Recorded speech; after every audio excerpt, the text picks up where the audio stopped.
lesson of the sacrificial system. Why did you have to shed blood? The principle was substitution. Life for life. The innocent for the guilty. The price of sin is death. Never go beyond the Yom Kippur is here. We're at the tent of meetings. Come before the Lord only once a year while the priest is interceding. The lamb is in your hands, instructed to take his life. Confess your sins over it. The priest hands you a knife. The sight is quite disturbing. You slice it like a sturgeon. Collect the blood in the basin. Hand the lamb to the man in the turban. The hands and feet of the priest are bathed in a basin filled with water. After cleansing the labor, they sprinkle the blood of the lamb on the brazen altar. As you go through the door, there's such a sweet aroma. To the left, the Gobernores, from stage to the burn of the oil. Slowly approach the veil. To the right are golden shells, known as the table of the showbread, displayed in rows of 12. You notice off in the distance, there's an article that stops at the entrance. Offered up repentance, all the praise of the priest, the altar of repentance. How you guys doing today? Jason A. Kuhn here, giving you a Fight the Deception with Christian Perception news brief for March 11th, 2014. We got a lot of news today with a little time. We'll jump into it here at altmarket.com. Ukraine crisis, just another globalist engineered powder keg. When one studies history, all events seem to revolve around the applications and degenerations of war.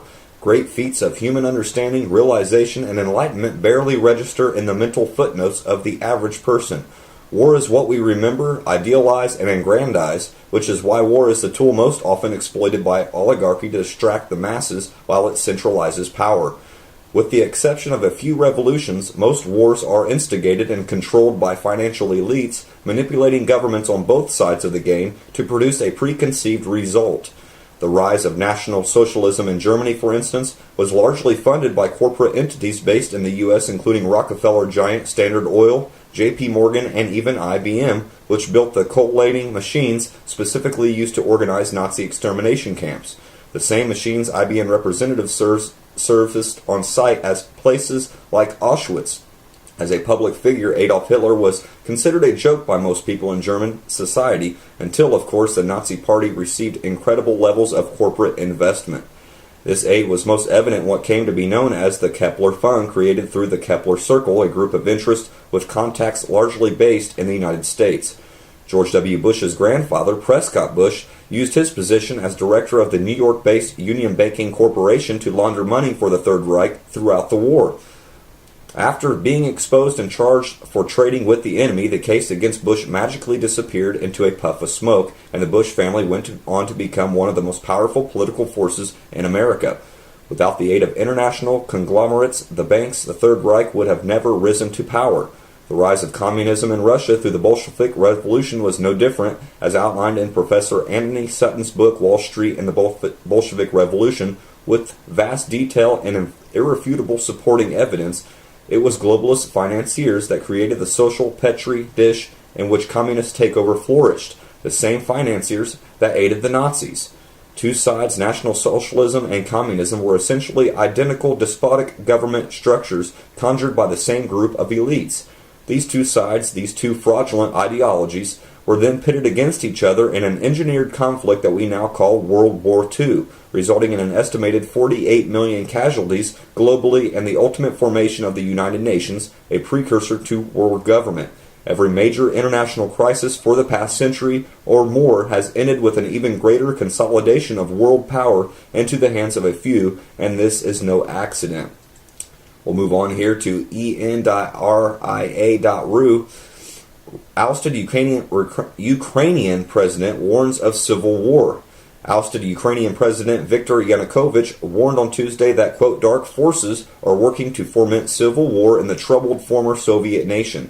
During a short address in the southern Russia city of Rostov-on-Don, Yanukovych insisted that he not only remains Ukraine's president, but that he is also still the head of the armed forces. Yanukovych last month fled the Ukrainian capital Kiev, leaving a power vacuum quickly filled by opposition groups that had for months been protesting a government decision to back away from a proposed deal to bolster economic and political relations with the European Union. The appearance follows persistent reports in Ukrainian media that Yanukovych had died of unspecified causes, speculation that he sought to stamp out in Tuesday's statement. Quote, I would like to say that I'm alive and I feel good, he said, unquote. Let's move on here to intelhub.com. China begins openly using drones to spray chemtrails. It has well been reported that China's cities have some of the worst pollution problems in the world, with smog so thick that it is hard to see through. The Chinese government solution is actually to use drones that will disperse chemtrails into the air. This has been reported in state-sponsored media and admitted by the government. They claim that the chemtrails will actually work to disperse the pollution, but there is very little actual basis for these claims, and little is known about possible side effects that these chemicals can cause.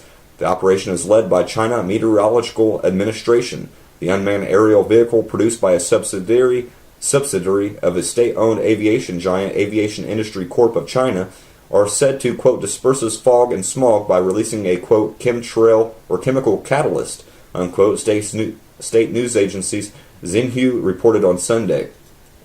We'll move on here to WND.com. U.S. state 350,000 gun owners suddenly felons. Connecticut has created a crisis for itself, the possibility of having 350,000 new felons in the state, roughly 20 times its current prison population. It's all because the legislature adopted a law that bans some types of guns and weapons based on certain physical features. There is no grandfathering for people who already possess the guns. The only alternative is for the owner to submit an application with identifying information such as fingerprints. It's estimated that up to 350,000 residents didn't meet the state's deadline for submitting the information. The result, they're felons. No one has been charged or convicted yet, but the law allows no half measures. Even possessing the weapon makes a person a felon. Move on here to NJ.com. Immigrants in the country could legally drive in New Jersey under bill. Wow, a new effort is underway in the state legislature to allow unauthorized immigrants, illegal aliens, to legally drive in New Jersey, setting up what could be the next state debate over immigration policy. Under the measure, New Jersey would be required to issue photo driving privilege cards to residents who could not prove that they were in this country legally, but were able to show that they lived in the state. Quote, it's about public safety, said Senator Joseph Vitale, a sponsor. Quote, some of the undocumented are driving anyway. This isn't to excuse the fact that they are undocumented, illegal, but they're on the roads, they're driving, many uninsured, unquote. Let's move on here to NBCNews.com. U.S. Nuclear Agency hid concerns, hailed safety record as Fukushima melted. In the tense days after a powerful earthquake and a tsunami crippled the Fukushima Daiichi power plant in Japan on March 11, 2011, staff at the U.S. Nuclear Regulatory Commission made a concerted effort to play down the risk of earthquakes and tsunamis in America's aging nuclear plants, according to thousands of internal emails reviewed by NBC News. The emails obtained via the Freedom of Information Act show that the campaign to reassure the public about America's nuclear industry came as the agency's own experts were questioning U.S. safety standards and scrambling to determine whether new rules were needed to ensure that the meltdown occurring at the Japanese plant could not occur here. At the end of that long first weekend of the crisis 3 years ago, NRC Public Affairs Director Elliot Brenner thanked his staff for sticking to the talking points that the team had been distributing to senior officials and the public. Quote, while we know more than they say, quote, while we know more than these say, quote, unquote, Brenner wrote, we're sticking to this story for now.